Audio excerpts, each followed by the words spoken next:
નમસ્કાર, આપ જોઈ રહ્યા છો ઇન્ડિયા ન્યૂઝ ગુજરાત અને હું છું આપની સાથે હિના। સમાચારની વાત કરીશું જંબુસરથી તો જંબુસર તાલુકા અને ગ્રામ્ય વિસ્તારોમાં નવું શૈક્ષણિક સત્ર શરૂ થયાને 15 દિવસ વીતી ગયા હોવા છતાં અનેક શાળાઓમાં વિદ્યાર્થીઓને હજુ સુધી પાઠ્યપુસ્તકો મળ્યા નથી, જેના કારણે વિદ્યાર્થીઓનું શિક્ષણ હાલ ડિજિટલ સ્ક્રીન અને પીડીએફ ફાઇલોના સહારે ચાલી રહ્યું છે। મળતી માહિતી મુજબ Navyug Vidyalaya high school Vadaj, Shrimati H S. Shah school, S&IC high school તેમજ નવયુગ વિદ્યાલય હાઈસ્કૂલ જંબુસર સહિતની શાળાઓમાં પુસ્તકોની અછત જોવા મળી રહી છે। વિદ્યાર્થીઓનો અભ્યાસ ખોરવાઈ ન જાય તે માટે શાળાઓમાં LED ટીવી પર શૈક્ષણિક વિડીયો અને PDF દર્શાવીને શિક્ષણ આપવામાં આવી રહ્યું છે। બીજી તરફ નવયુગ વિદ્યાલય હાઈસ્કૂલમાં શિક્ષકોની અછત હોવાની પણ ચર્ચા સામે આવી છે। એક તરફ પુસ્તકોનો અભાવ અને બીજી તરફ શિક્ષકોની ઘટને કારણે વાલીઓમાં ચિંતા વધી છે। વિદ્યાર્થીઓના ભવિષ્યને ધ્યાનમાં રાખી શિક્ષણ વિભાગ દ્વારા તાત્કાલિક પુસ્તકો ઉપલબ્ધ કરાવવામાં આવે તેવી માંગ ઉઠી છે।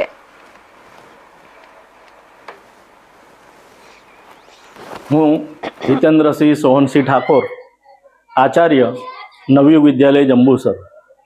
અત્રે દરેક શાળાઓની અંદર 8મી જૂનથી શૈક્ષણિક કાર્ય શરૂ થયેલું છે। આજે 22 તારીખ થઈ, ત્યાં સુધી શાળાના વિદ્યાર્થીઓને સરકારશ્રી તરફથી પુસ્તકો મળ્યા નથી, એટલે કે શૈક્ષણિક કાર્ય ખોળંબે ચડ્યું છે।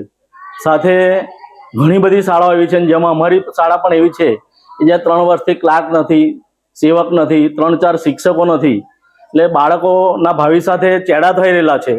અને આ જે પ્રવેશોત્સવનું જે આયોજન કરવામાં આવ્યું છે એની ફાઇલો બનાવવામાં પણ મારા શિક્ષકો અઠવાડિયાથી કામે લાગેલા છે। તો વિદ્યાર્થીઓ શિક્ષણથી વંચિત છે, તો આવા સમયે આ વિદ્યાર્થીઓના ભાવિ સાથે ચેડા થઈ રહેલા છે, તો એના માટે જવાબદાર કોણ? મારું નામ પ્રિયંકા છે। હું નવયુગ વિદ્યાલય જંબુસરમાં અભ્યાસ કરું છું। અમારી શાળામાં 15 કે 20 દિવસથી અમારી શાળા શરૂ થઈ ગઈ છે, તોય છતાં અમારી શાળામાં પાઠ્યપુસ્તક આવ્યા નથી। તો હું સરકારશ્રીને વિનંતી કરું છું કે પાઠ્યપુસ્તક આપે અને અમારી શાળામાં શિક્ષકોની પણ અછત છે, ત્યાંથી સરકારશ્રીને નમ્ર વિનંતી છે કે તેઓ શિક્ષકશ્રીની ભરતી કરાવે। મારું નામ કોકણ ભૂમિકા સુરેશભાઈ છે। હું નવયુગ વિદ્યાલયમાં ભણું છું, ઉચ્ચતર માધ્યમિક વિભાગમાં। ધોરણ 11માં અંગ્રેજી અને નામાના મૂળ તત્વ વગેરે જેવા વિષયોના શિક્ષક નથી તથા પુસ્તકો પણ હજી અમને મળ્યા નથી। તો આ શાળાની પરિસ્થિતિ આવી છે, તો બાળકોનું ભણવાનું એ કાળજી લેવા સરકારને વિનંતી છે। તો સરકારને એવી વિનંતી કે ચોપડાનું અને જે વિદ્યાર્થીઓનું શિક્ષણ બગડી રહ્યું છે તેના માટે તમામ વિષયોના જે શિક્ષકો નથી, તો શિક્ષકોની ભરતી કરવા માટે વિનંતી। 15 દિવસ જેવું થઈ ગયું છે। મારું નામ પરમારિયા છે। હું નવયુગ વિદ્યાલયમાં અભ્યાસ કરું છું અને હું ધોરણ 9માં અભ્યાસ કરું છું। અમારી સ્કૂલને ખુલ્યા 15 દિવસ થઈ ગયા, ત્યાં સુધી અમને હજુ પાઠ્યપુસ્તકો મળ્યા નથી અને અમારા જે ઇંગ્લિશ અને એવા વગેરેના ટીચરો પણ હજુ છે નહીં। તો આ બધાના જવાબદાર કોણ? અમારું શિક્ષણ અહીંયા આગળ બગડી રહ્યું છે, તો સરકારને નમ્ર વિનંતી કે અમારી સ્કૂલમાં ટીચરોની ભરતી પણ કરાવે, અમને જલ્દી પાઠ્યપુસ્તકો પણ મળી જાય। મારું નામ જાદવ વનરાજસિંહ અંબાલાલભાઈ છે। હું ધોરણ 10માં અભ્યાસ કરું છું। મારી શાળાનું નામ નવી વિદ્યાલય વેડજ છે।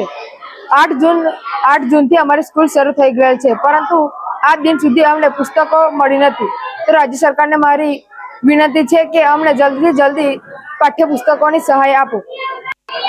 મારું નામ રાજ દિવ્યાંશીબેન કનકસિંહ છે। હું ધોરણ 9માં અભ્યાસ કરું છું। મારી શાળાનું નામ છે નવયુગ વિદ્યાલય વેડજ। મને 8 જૂનથી સ્કૂલ ચાલુ થઈ ગઈ છે, પરંતુ 17 દિવસ થઈ ગયા છે, પરંતુ અમને પાઠ્યપુસ્તક મળ્યા નથી અને 2 શિક્ષકની ઘટ પણ છે। તો 2 શિક્ષક અને પાઠ્યપુસ્તકની વિનંતી।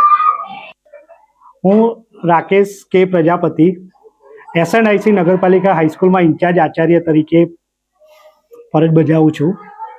અત્રેની શાળામાં નવું સત્ર શરૂ થઈ ગયું છે અને ઉપરથી જાણ મુજબ પુસ્તકો આ મહિનાની છેલ્લા વીક સુધીમાં આવી જશે અને એ માટે ઉપરથી એક ડિજિટલ ફાઇલ પણ આપવામાં આવી છે વિદ્યાર્થીઓને, કે જેથી અમે અત્યારે સ્માર્ટ બોર્ડ છે એમાં એ ડિજિટલ ફાઇલ અપલોડ કરી અને વિદ્યાર્થીઓને ભણાવવામાં આવે છે।